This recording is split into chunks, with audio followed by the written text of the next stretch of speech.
सुखविंदर सिंह सुक्खू ने नई साल पर हिमाचल वासियों को बड़ा तोहफा दिया है। जिनको थी सबसे ज्यादा जरूरत, उनकी मुख्यमंत्री ने मदद की है। हिमाचल में हर जगह हो रही है मुख्यमंत्री के इन सराहनीय कार्यों की चर्चा।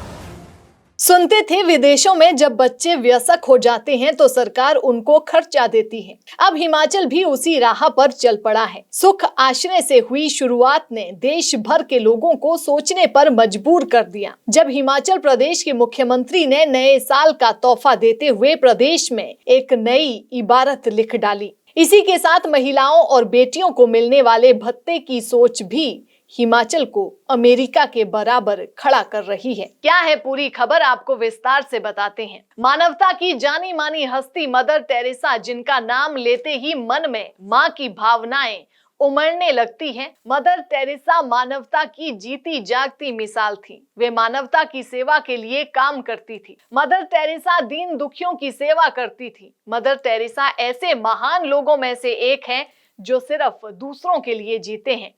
मदर टेरेसा एक ऐसी महान आत्मा थी जिन्होंने अपना संपूर्ण जीवन लोगों की सेवा और भलाई में लगा दिया। दुनिया में ऐसे ही महान लोगों की जरूरत है जो मानवता की सेवा को सबसे बड़ा धर्म समझते हैं। कहीं ना कहीं हिमाचल के मुख्यमंत्री सुखविंदर सिंह सुक्खू भी उनसे प्रभावित होकर मानवता की सेवा में जुट गए हैं।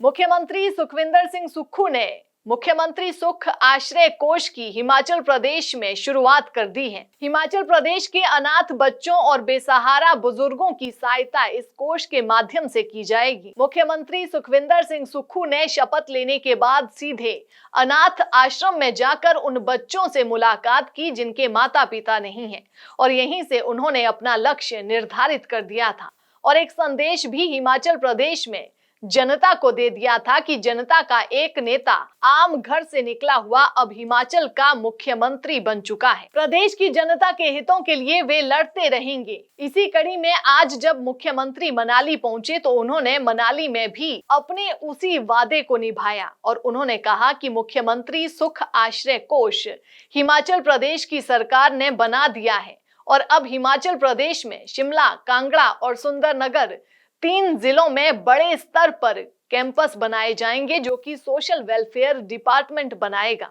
अनाथ बच्चों और बेसहारा बुजुर्गों को इन आश्रमों में रखा जाएगा। उन्होंने कहा कि इस योजना के तहत 101 करोड़ रुपए का प्रावधान सरकार की तरफ से कर दिया गया है। आपको बता दें कि मुख्यमंत्री बनने के बाद जब पहली बार सुखविंदर सिंह सुक्खू अनाथ आश्रम में बच्चों से मिले तो उन्होंने उसी समय तय कर दिया था कि इन बच्चों के माता पिता बेशक नहीं हैं, लेकिन हिमाचल प्रदेश की सरकार इनके माता पिता की भूमिका निभाएगी। कुछ अनाथ बच्चे अपने रिश्तेदारों के पास रहते हैं। जो सुविधाएं सरकार अनाथ आश्रमों में रह रहे बच्चों को देगी, वही सुविधाएं सरकार इन बच्चों को भी देने जा रही है। क्या इस कोष का मकसद ये है कि हिमाचल प्रदेश में कुछ तो बच्चे हमारे जिनके माँ बाप नहीं है, वो अनाथ आश्रम में रहते हैं, लेकिन कुछ ऐसे बच्चे जो अपने रिश्तेदारों के पास रहते हैं या अपने किसी दोस्तों के पास रहते हैं,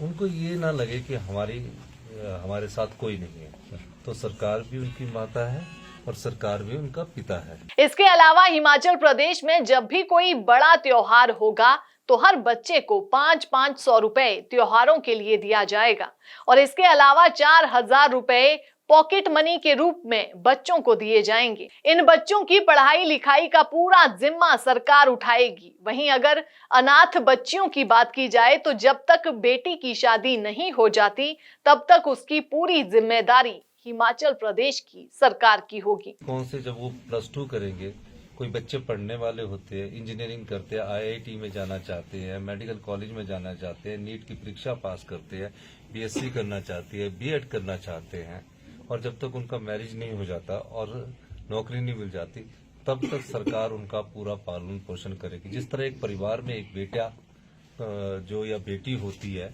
उसकी हम देख रहे करते ना कि अच्छा पढ़े, सरकार उनको प्रेरित करेगी कि अच्छा पढ़े, अच्छे स्कूलों में पढ़े, तो वो परिवार के रूप में हमने 101 करोड़ रुपया उसमें दिया। और हिमाचल के मुख्यमंत्री की इस सराहनीय कार्य के लिए हर ओर चर्चा हो रही है और लोगों को उनके इस कदम से मदर टेरेसा की भी याद आ गई है।